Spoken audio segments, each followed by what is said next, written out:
Bom dia, meus amados irmãos, que a graça e a paz do nosso Deus, nosso Pai maravilhoso, possa abençoar as nossas vidas através de Cristo Jesus, nosso Senhor, nosso Mestre, nosso exemplo e a nossa companhia espiritual diária. Amados, hoje, quinta-feira, vamos aqui dar continuidade à nossa lição bíblica diária, só recapitulando aqui o que nós vimos ontem na quarta-feira, quando ainda no louvor de Ezequias, né? Ele faz uma espécie, dentro do louvor, um lamento, né? Dizendo que no mundo dos mortos ninguém agradece a Deus, e ele queria continuar vivendo agradecendo a Deus, e queria viver para louvar a Deus, né? E que também os que estão lá no mundo dos mortos não têm como praticar a fidelidade, não tem como guardar os mandamentos de Deus, fazer a vontade de Deus. Por isso que ele fala no louvor, são os vivos que te louvam, né? Como eu te louvo agora, né? E os pais deveriam dizer aos seus filhos, né? Que todos devem confiar em Deus, mostrando aqui o legado, a missão que todos nós temos de ensinar os nossos filhos. E vimos também ontem, na segunda pergunta de ontem, a oitava pergunta da lição, quando Isaías dá uma orientação para que Ezequias faça uma pasta de figos e coloque em cima da ferida, da úlcera, né? Que era a sua doença grave, que iria levá-lo à morte se Deus não tivesse intervido. E então Ezequias, depois que Isaías dá essa orientação, Ezequias pergunta o seguinte: qual será o sinal que eu vou receber que é tempo de eu ir ao templo? Que sinal eu vou receber para eu saber que eu já poderei ir ao templo? Então, Ezequias, depois dessa orientação de Isaías, ele estava com tanta fé que ia ser curado, que ele já perguntou quando é que ele poderia ir lá no templo fazer esse louvor a Deus, né? Porque ele já acreditava que uma simples pasta de figo, né? Deus cura de uma forma tão simples, né? Para Deus é tão simples, para a gente pode pegar o melhor remédio do mundo, do laboratório, se for pela nossa força, uma simples bactéria, um simples mosquito tira a nossa vida. Mas pela mão de Deus, se ele não quiser usar nada, ele cura, né? Que coisa linda. Então hoje, na quinta-feira, vamos seguir aqui com a nona pergunta, que diz assim: o que fez o rei da Babilônia quando soube da cura de Ezequias? O versículo agora, vamos entrar no capítulo 39 de Isaías, no primeiro versículo. Por esse mesmo tempo, que tempo? O tempo em que Ezequias foi curado da úlcera maligna que certamente iria levá-lo à morte. Então, por esse tempo, o rei da Babilônia, Merodach-Baladã, filho de Baladã, soube que o rei Ezequias havia estado doente, mas agora estava bom. Então lhe mandou uma carta e um presente. Veja bem, meus amados irmãos, o cenário aqui que nós vemos é um cenário de cordialidade entre reis, entre pessoas poderosas, né? E se nós analisarmos esse texto aqui ao pé da letra morta, ou num texto isolado, ou se nós olharmos para esse texto com um olhar da doutrina humanista que tem dominado o mundo hoje, dominado as mídias, e tem, inclusive, influenciado até a doutrina cristã em muitas igrejas, fazendo com que a verdadeira sã doutrina, a doutrina bíblica, possa parecer algo estranho diante dessa doutrina nova que aí está, que se chamam de doutrina humanista. Então, vamos analisar aqui, nós podemos dizer assim: olha quanta gentileza, olha quanta humanidade da parte do rei de Babilônia, que elegância, né? Que bondade, né? Enviar uma carta agradecendo a Deus, desejando, né? Desejando muita saúde, muita vida, ainda mais um presente. A Bíblia nem diz que presente era esse. Mas antigamente os reis gostavam de mandar muito ouro, muita prata, né? Muitas vezes até uma imagem ouro dos seus deuses e coisas desse tipo, para que isso pudesse enfeitar os palácios desses poderosos, né? E isso alimentava muito o ego do homem, muito ego. E os presentes na Bíblia nem sempre são vistos como coisas boas, principalmente quando envolve nações diferentes que todos têm o mesmo objetivo, de conquistar. Nem sempre uma atitude pode, uma atitude de enviar um presente pode ser entendido como algo bom. Nem sempre. Será que é algo bom? Ora, Ezequias acabou de sair, de passar pelo vale da sombra da morte, um sofrimento tão grande que ele descreve aqui no seu louvor, que ele diz que não dormia nem dia nem noite, não comia, né? Era gemido como de andorinha de uma pomba, era tão difícil a situação dele, e agora ele está, né? O sorriso de canto a canto da boca, um sorriso realmente muito poderoso, muito alegre, mas agora, nesse momento de fragilidade emocional, o cara chega, né? O rei lá de Babilônia, com um presente para, né, diplomático, para tentar atender o ego de Ezequias. Qual o problema aí? É que ele estava fragilizado emocionalmente, e nesses momentos, quando o homem está fragilizado emocionalmente, o inimigo pode usá-lo para dar-lhe uma rasteira.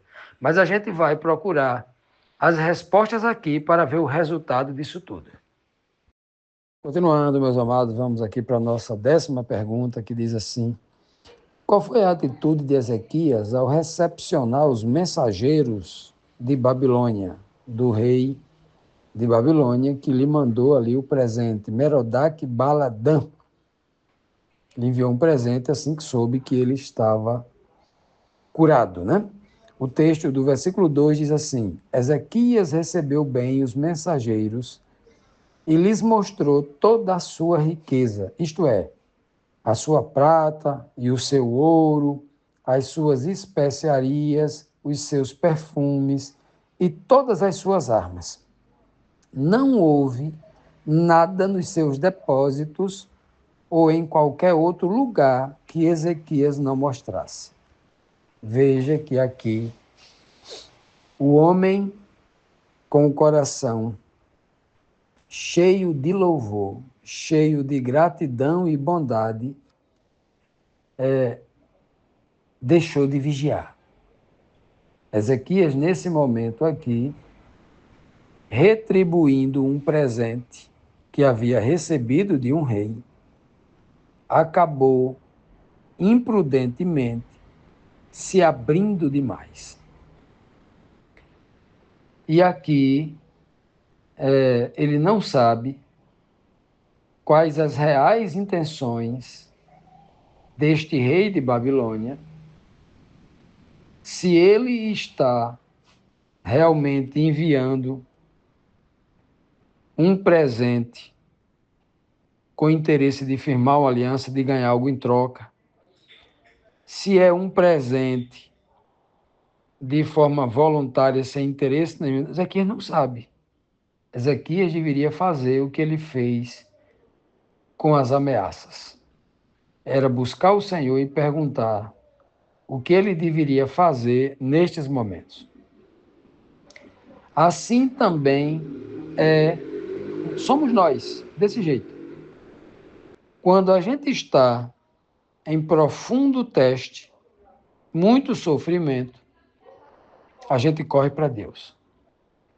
Mas quando a gente recebe a bênção e está vivendo o louvor, a alegria, né? Tomado por um espírito de felicidade, pela gratidão, isso não tem nada de errado nisso. Mas nesses momentos também é importante vigiar. Porque quando a gente não vigia nesses momentos de profunda alegria, A emoção da tristeza pode fazer com que eu escolha errado.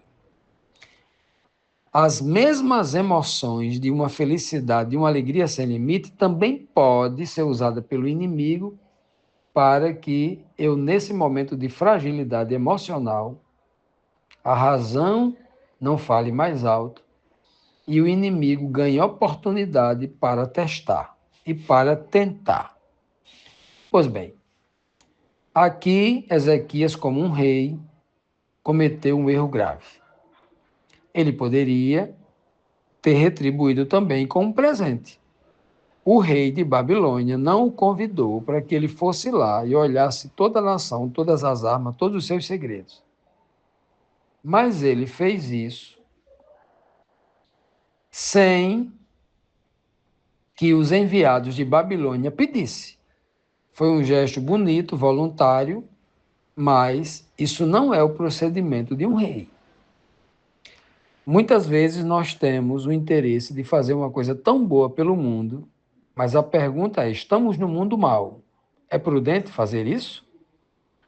Ou é prudente fazer o bem de forma racional e comedida, para que aquilo não se vire contra nós? Aqui nós vamos saber o resultado mais na frente, se essa atitude de Ezequias é uma atitude que é aprovada por Deus ou não. Mas, pelo próprio texto aqui, ao descrever a atitude dele, nos parece uma atitude precipitada.